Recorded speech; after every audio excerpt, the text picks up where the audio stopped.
Kuna msemaji mmoja alisema kwamba siku zote mafanikio ni tukio la kila siku. Maana yake ni kwamba kila siku kuna mtu anafanikiwa. Huenda kwamba juzi kuna mtu alifanikiwa, jana kuna mtu alifanikiwa, na hata leo hivi tunavyozungumza kuna mtu ataandikisha mafanikio katika maisha yake. Kikubwa zaidi ni kuamini kile unachokifanya. Katika exclusive interview ya leo tuko na Honorable Mwinyi Mwasera ambao ni MCA ama tunasema ni mjumbe wa eneo la Wang'ombeni katika Matuga sub-county. Na ni gumzo la mafanikio katika Sauti ya Nasaa. Ningependa uwe nasi paka muda wa mwisho. Nitampatia nafasi aweze kujitambulisha na mengine atafuata. Karibu sana brother. Asante sana ndugu yangu Ramadhan kwa kufika ofisini kwangu leo. Nashukuru sana kupata fursa hii, fursa ya kipekee. Kwa majina naitwa Mwinyi Khalfan Mwasera, MCA wa wodi hii ya Wang'ombeni ama mjumbe wa Wang'ombeni. Kuwakaribisha tu katika Wang'ombeni pia. Nafikiri katika mazungumzo yako ya awali umesema unatoka Tiwi. Karibuni sana Wang'ombeni. Asante sana. Labda nianze na swali langu la kwanza tu. Katika bunge lile la county, najua kwamba huko kuna majukumu labda watu wamepatiwa. Licha ya kwamba wewe ni MCA wa eneo bunge la Wang'ombeni, labda kuna jukumu lolote ambalo ulipatiwa kule ndani ama kuna title yoyote ambayo unaitumia pale ndani, labda mweka hazina ama nani vile, ili yule anayekutazama saizi aweze kutambua pia? Pale bunge nilipewa role kubwa sana. Mbali na kuwa mimi ni chairman wa maji na afya, hizi ni department mbili, standalone department ambazo zina mawaziri na chief officers. Naweza sema ni chairman pekee katika bunge ambaye ameshikilia ministries mbili. Nashukuru, si rahisi. Alafu pia ni deputy chief whip katika chama chetu cha ODM. Katika chama huwa kuna hizo titles. Kwa hiyo mawasiliano mengi yanafaa kupitia department ya chief whip ambao mimi niko ndani. Safi sana. Naweza sema nitaongea kama umenikaribisha Wang'ombeni na pia ukatujulisha kwamba pale ndani ya bunge na baadhi ya majukumu, na naona kwamba umepatiwa majukumu mazito na makubwa. Na labda nilieke kando bunge tu, nikuulize tu kwamba ni kitu gani ambacho hasa kilikusukuma ukaona kwamba ipo haja mimi niingie katika awamu ya uongozi wa hii Ng'ombeni, ama labda kulikuwa na tatizo gani kubwa ambalo uliona kwamba mimi nikiingia nitakuwa mwenye kulisimamisha? Kwa kweli nilianza mapema sana. Pengine naweza sema nikiwa form 2. Wakati huo nikifikiria kama kijana mdogo na nikiangalia matatizo ya jamii, kwamba tuna haja kupata viongozi ambao watatatulia matatizo yetu ambayo yanatufika kama jamii kikamilifu. Kwa sababu mara nyingi wanasiasa hupenda kutumia matatizo ya jamii kujinufaisha wenyewe. Ili wale wananchi ama wenyeji wa nchi, wale wenye wanapiga kura, waachwe maskini kwa muda mrefu, ili mtu akija itakuwa shilingi 50 ama 20. Hata saa nyingine watu wakiwa wengi wakija na 12,000 wanaganya 20 ili mradi, kwa sababu ameachwa maskini muda mrefu, watapiga kura. So mimi niliona haja kwamba kuna gap kubwa sana katika uongozi wetu. Tunahitaji viongozi ambao wanaweza kufikiria beyond kutoa shilingi 20, 15, ili matatizo ambayo yanatukumba kama jamii yaweze kutatuliwa kikamilifu. Ni kweli kwamba mwananchi amekuwa anatumika sana, lakini tumesikia kutoka kwa mheshimiwa wa eneo bunge hili la Wang'ombeni, amethibitisha kwamba aliona kwamba ipo haja ya ingie uongozini ili kutatua matatizo ya jamii. Nisingependa kwenda mbali, Lakini nachoamini mheshimiwa, mimi kila mmoja ambaye labda anapania kufanya kitu katika ulimwengu wa kawaida ni kwamba kuna mtu nyuma ambaye anamuinspire.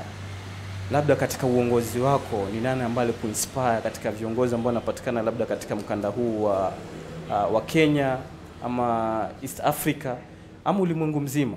Ni nani ambaye uliona kwamba alikuinspire kwa kujipata kwamba unaingia katika hali ya uongozi na hadi leo umebahatika kuchaguliwa kama kiongozi kuwakilisha eneo hili? Naweza sema role model wangu hayuko katika siasa ama si mwanasiasa. My biggest role model ni kakangu Abdul Mwasera ambaye ni PA wa Ruto. Saizi ndio kambe ameingia kwenye siasa. Wakati alikuwa administrator, alikuwa PC, alikuwa DO, alikuwa DC, kafikia kwenye PC. Na nilikuwa naangalia yeye na nikijipima katika masomo yangu na kadhalika kuangalia yeye.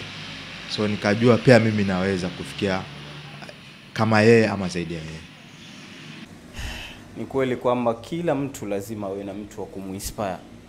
Honorable amethibitisha kwamba kuna mtu ambaye amemjenga mpaka kufikia pale alipofika siku ya leo. Nina imani kwamba una malengo mengi katika maisha yako na huenda pia labda mengine haujafanikiwa kuyafikisha, lakini angalau umepiga hatua katika maisha yako.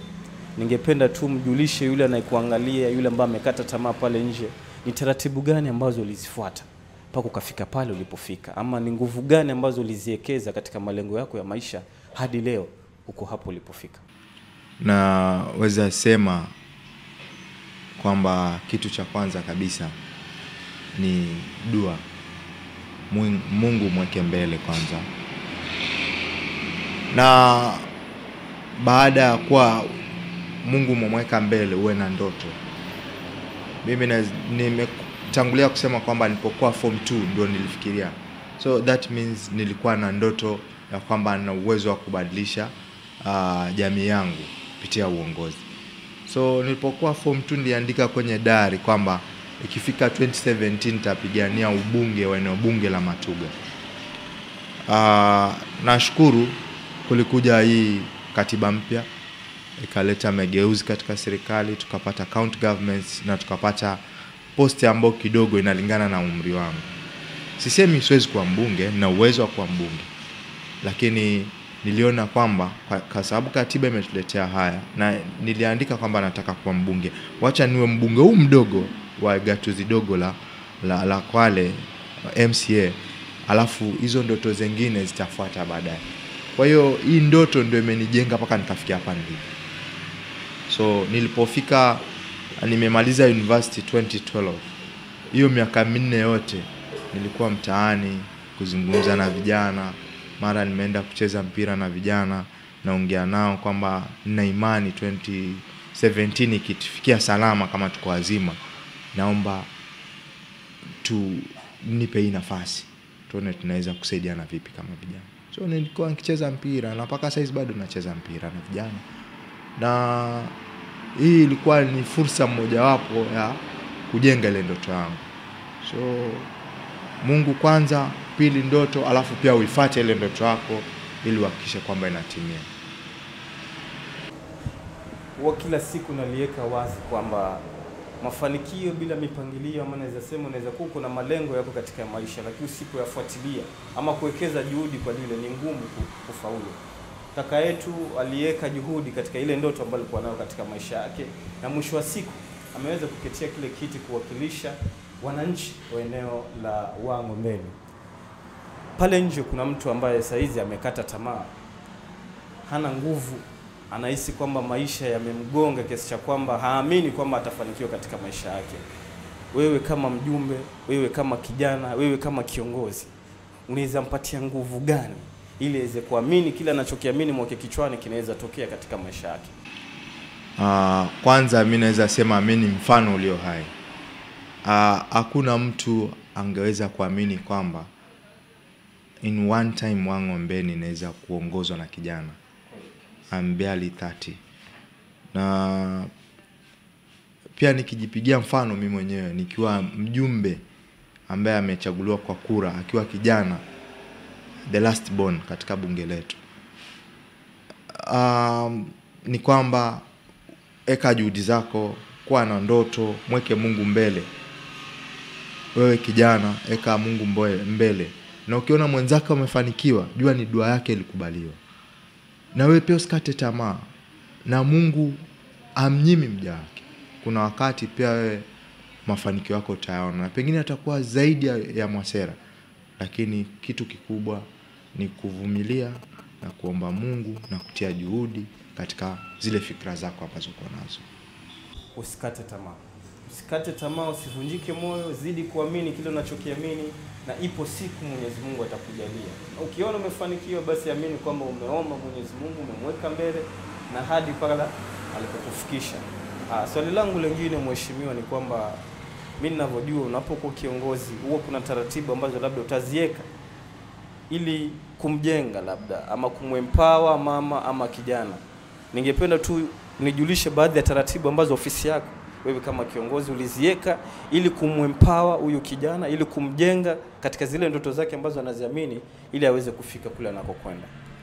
Kwanza kabisa, katika serikali yetu ya gatuzi ya Kwale tuko na budget ya sensitization na community empowerment na kadhalika. Hizo ziko. Lakini kama unavyojua sisi si watekelezaji.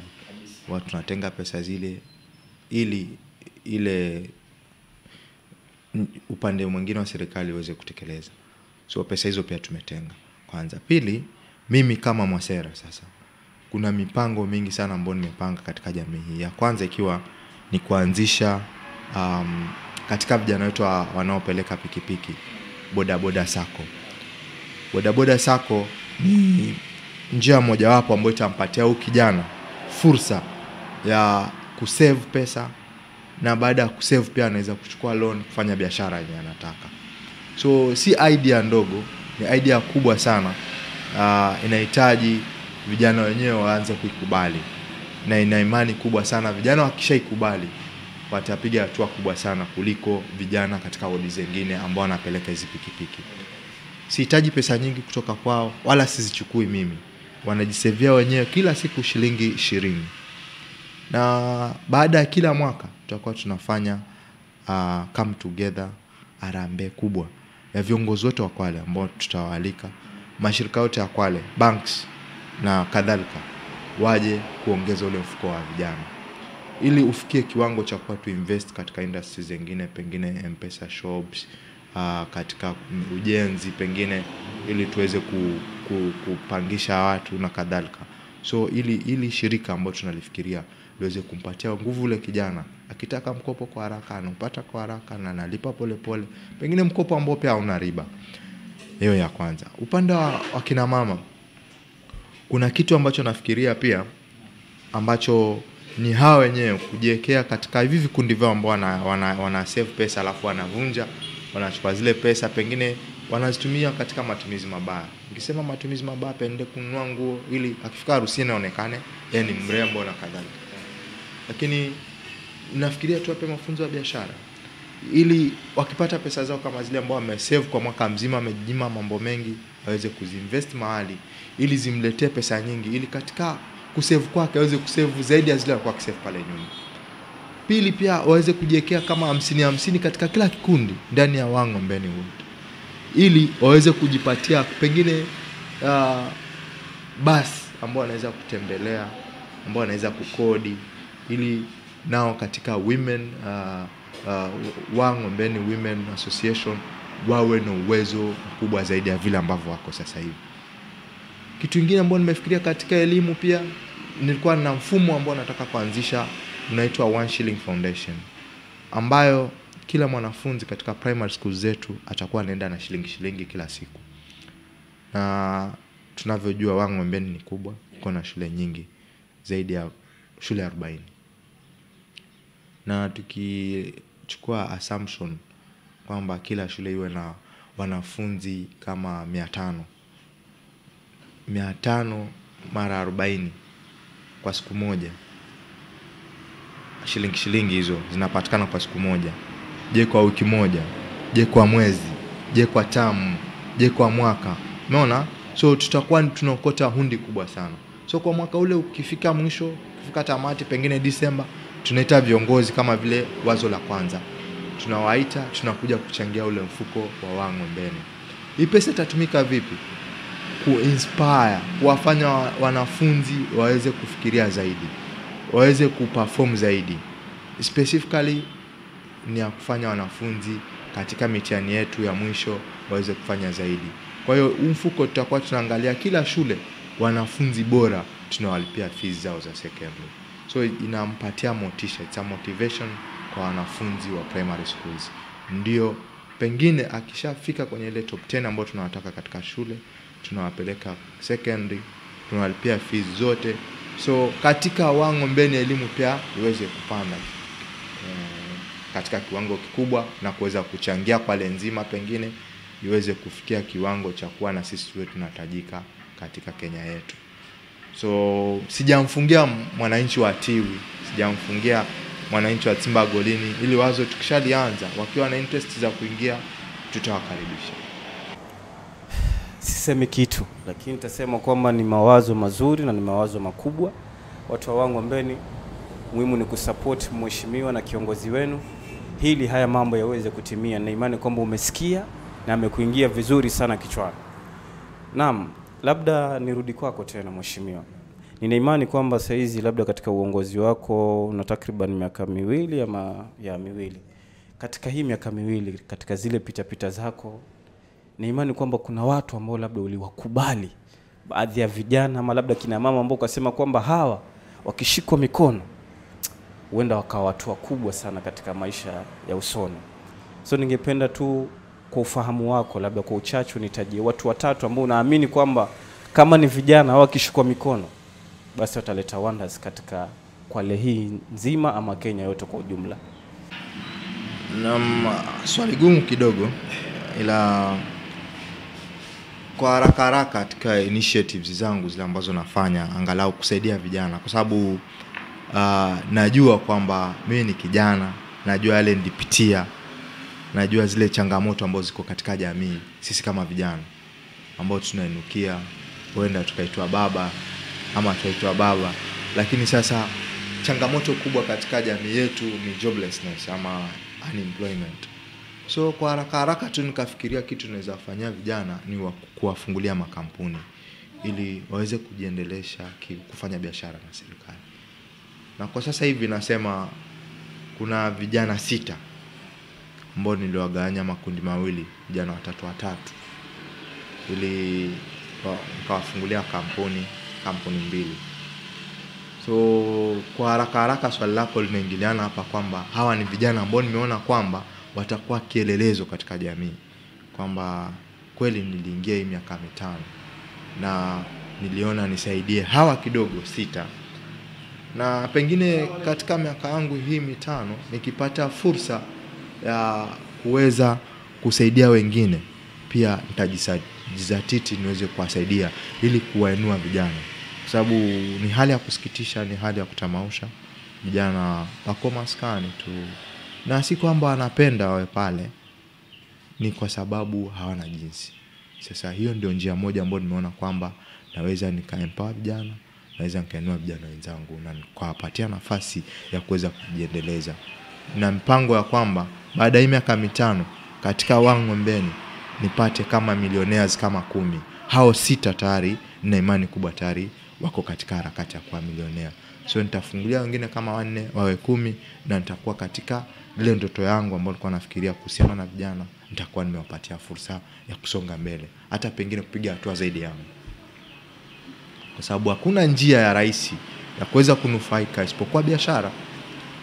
Na biashara ya kufanya na serikali ni biashara ambayo inalipa vizuri. Kuna mzungumzaji mmoja alisema kwamba when you empower youth, you have empowered the whole community. Na hiyo ndio kauli ambayo kaka yetu anaifuata. Amejenga vijana 6 ili waweze kuijenga jamii nzima, na katika takwimu zake anasema kwamba uongozi atakapokuwa unafikisha tamati labda mwaka 2022 au ameweza kusanya vijana 10 ambao wanaweza kuajiri vijana wengine. Swali langu lingine, nina imani kwamba kuna taratibu ambazo kila unapoamka lazima utazifanya. Naomba nitaje vitu 3 kwa haraka ambavyo kila ukiamka kabla siku ishe lazima utakuwa umevitekeleza.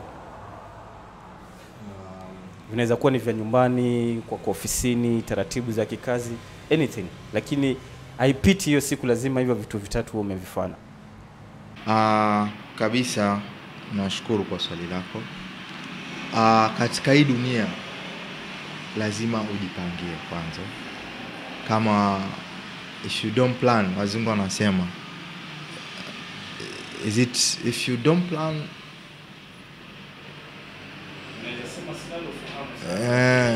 taratibu ni kwamba unachokipanga ama unachokifikiria ndicho kinachotokea. If you don't plan well, you're planning to fail. So lazima nipange katika ratiba zangu kwamba leo kuna 1 2 3 nizifanye kwanza. Pili, najaribu kila siku ninayopata kutembelea vijana katika maskani, kuwapa motisha kwa sababu hii ni maisha.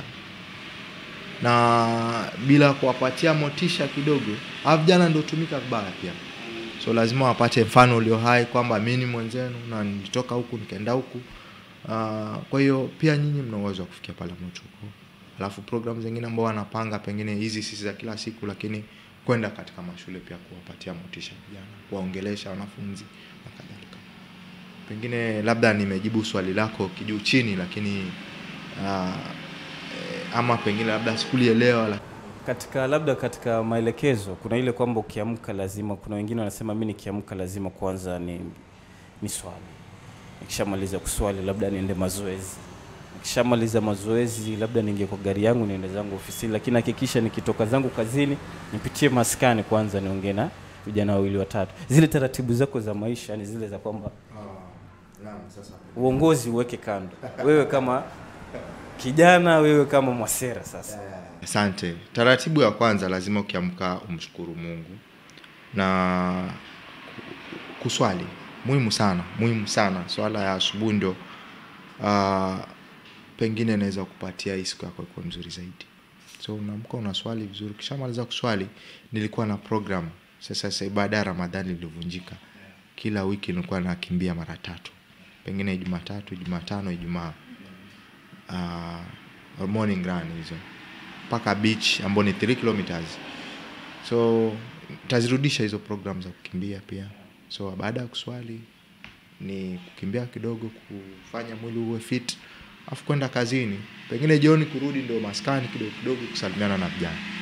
Kuna katika pita zangu kuna baadhi ya watu ama kuna baadhi ya maneno yanasemekana kwamba Honorable Mwinyi Mwasera huenda mwaka 2022 akawania ubunge wa eneo la Matuga. Je, kauli hizi unapozisikia unaweza zithibitisha vipi kwamba zina ukweli ama hazina ukweli ndani yake? Kusema ukweli, watu ukufikiria na mambo mengi kwa sababu wanaona vile ambavyo pengine unawasaidia katika jamii. Na wanaona kwamba pengine ukipata nafasi nzuri zaidi, huenda msaada wako katika jamii ukawa mkubwa zaidi ya vile ambavyo wanafanya sasa hivi. Mimi pia na imani hiyo kwamba sasa hivi I'm not controlling any resources. Ni kwamba natengeneza bajeti, napatia county iweze kutekeleza. Lakini sina fursa direct ya kuwa na resources kwamba nione kwamba ni wapi naweza kusaidia hivi, ni wapi priority nifanye nini, ni wapi niweze kusaidia hivi. Unaona? So unaweza tengeneza bajeti na yule mtekelezaji akaamua kwamba aidha afanye ama asifanye. Ama afanye nusu, ama afanye kinyume vile nafikiria. Umeona? Sasa upeo wangu wa kufikiria uko zaidi hapa ndipo. Upeo wangu wa kufikiria ni kwamba uongozi ulete manufaa makubwa katika jamii, ulete mabadiliko makubwa katika jamii. Lakini sasa nafasi na resources ndio sina. So kuona watu wanafikiria hivyo siwezi wakataza, lakini kwangu kichwani bado sijafikiria mawazo haya. Na pengine mbeleni, lakini si hii ya 2022. So sije nikawa na maadui mapema. Sawa, kabla tumalize, na imani kwamba saizi nguvu kubwa ziko katika mwananchi. Na mwananchi anasukumwa sana aweze kuparticipate katika public participation, ili aweze kupitisha miradi yake, iweze kufanywa katika maeneo yake.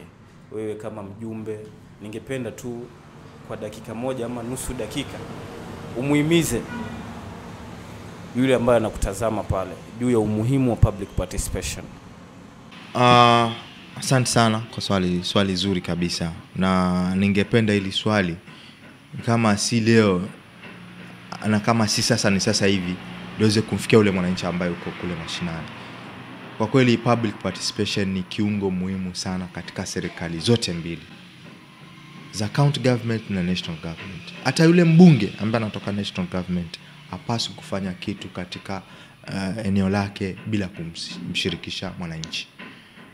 Mwananchi amepewa nguvu kubwa sana na katiba yetu ya Kenya, na imempatia nguvu ya kwamba aweze kujipendekezea kile kitu anataka.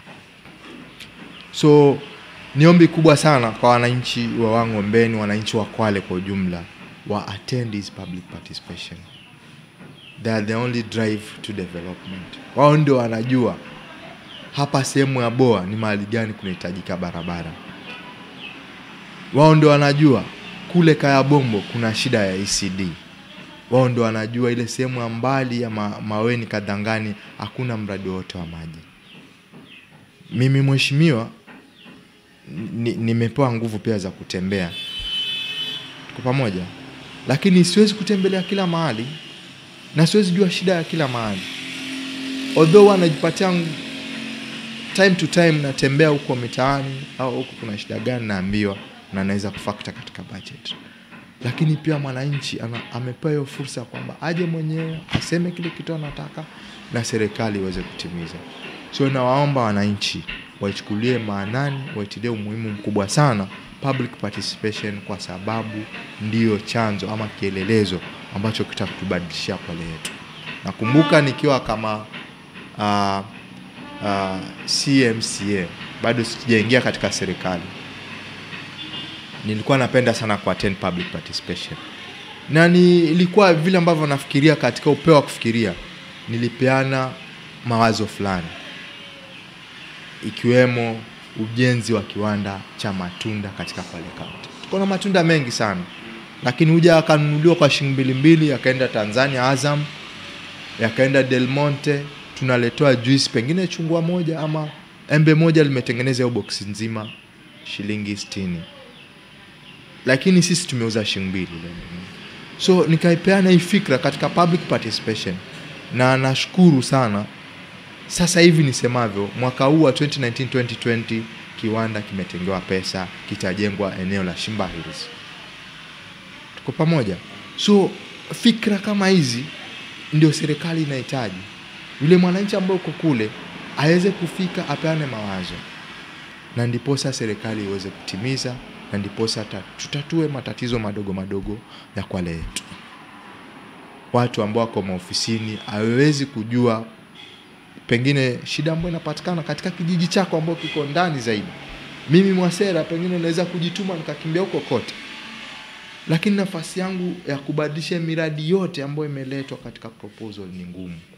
Kwa hiyo zingine itabidi nitaacha nje. Miaka ni 5 peke yake. Naomba wananchi wafike wenyewe, wajipendekezee. Wao ndio wana uwezo wa kusema kwamba hii barabara hii ambayo imewekwa hapa, hebu itoeni tuweke hii. Hii ndio ina muhimu zaidi kuliko hii. Tuko pamoja. Labda nirudi kwako tena mheshimiwa. Labda huenda kuna swali ambalo sikukuuliza, lakini ungependa yule ambaye anakutazama pale haweze kujua. Kwa hiyo nakupatia nafasi ya kuongea baadhi ya vitu vile ambavyo labda mimi sikupata nafasi ya kuviuliza, lakini unaona kwamba ipo haja anayekutazama saizi haweze kukisikia. Kikubwa ni kwamba wananchi wapatie viongozi wao nafasi. Kuna maneno mengi yanaendelea, na naweza sema kwamba ule msemo ambao umesema kwamba pengine naweza wania ubunge, vitu kama hivyo, ni maneno yanaongewa, na support yangu kubwa inapatikana Tiu, inapatikana Timbagolinda. Ukija Wang'ombeni, wenyewe Wang'ombeni hawako tayari kwamba mimi hata kurudi kama MCA. Umeona? Kwa sababu kule mbali inaonekana kwamba mimi ni kiongozi, na nina imani, nimepata imani kubwa sana katika sehemu za mbali kwamba nina fursa ya kuweza kusaidia Wakwale, ama ninaweza kusaidia Wakwale. Lakini nyumbani kuna shida kubwa sana, na si mimi peke yake, kila kiongozi. Na niweze kuambia tu kwamba yule mheshimiwa Raila Amolo Odinga, yule mheshimiwa Uhuru Kenyatta, ama wale viongozi ambao katika ramani ya dunia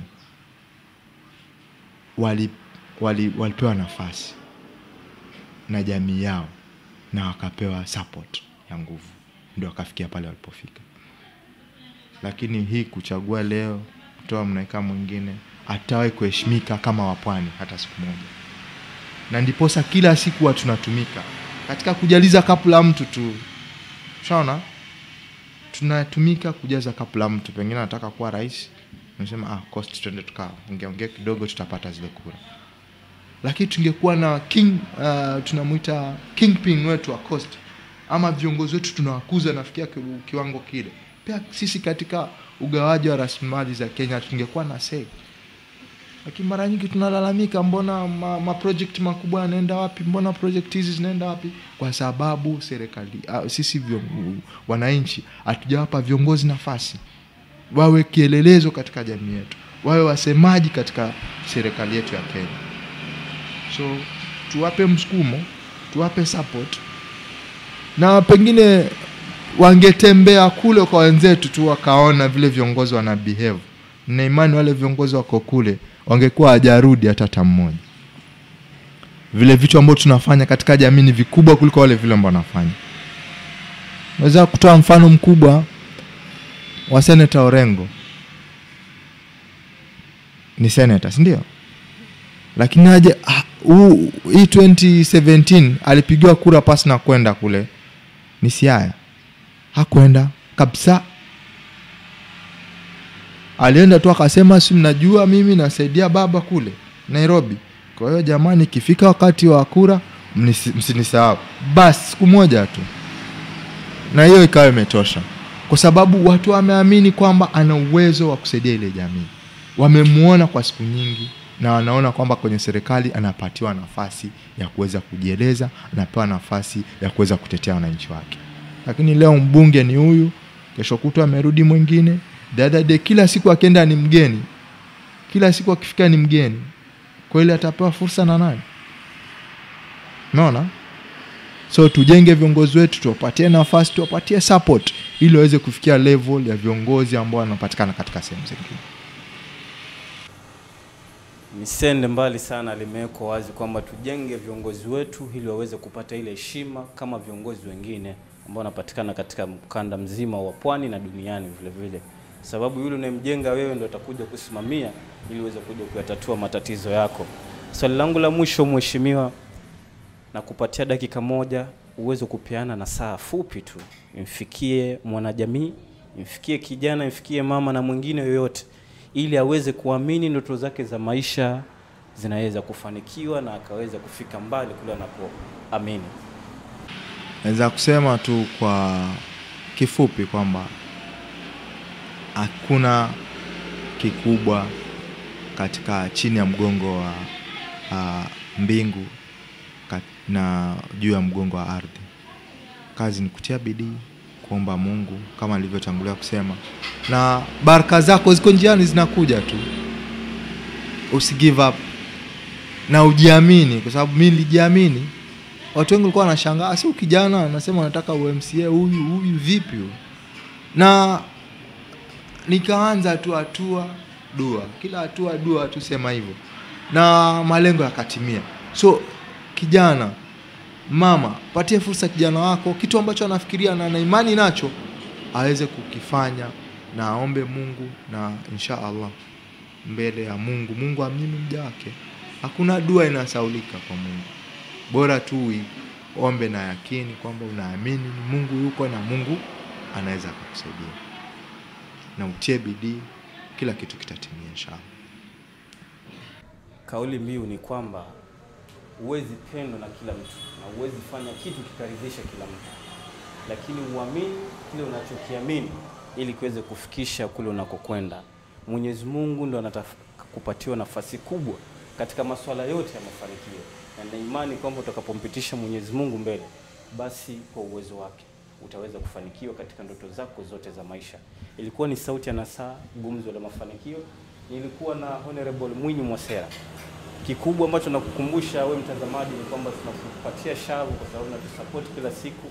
Muendelee kusubscribe kwa channel yetu Jimbo TV Online na muweze kucomment, kulike na kushare pale mahali ambapo labda hatukuenda vizuri. Uweze kuturekebisha ili tuweze kuwa na program nzuri ambayo itaweza kufikia wewe bila tatizo lolote. Jimbo TV, kuwa nasi kila muda.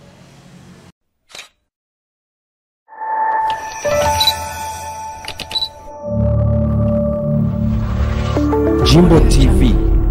Stay updated.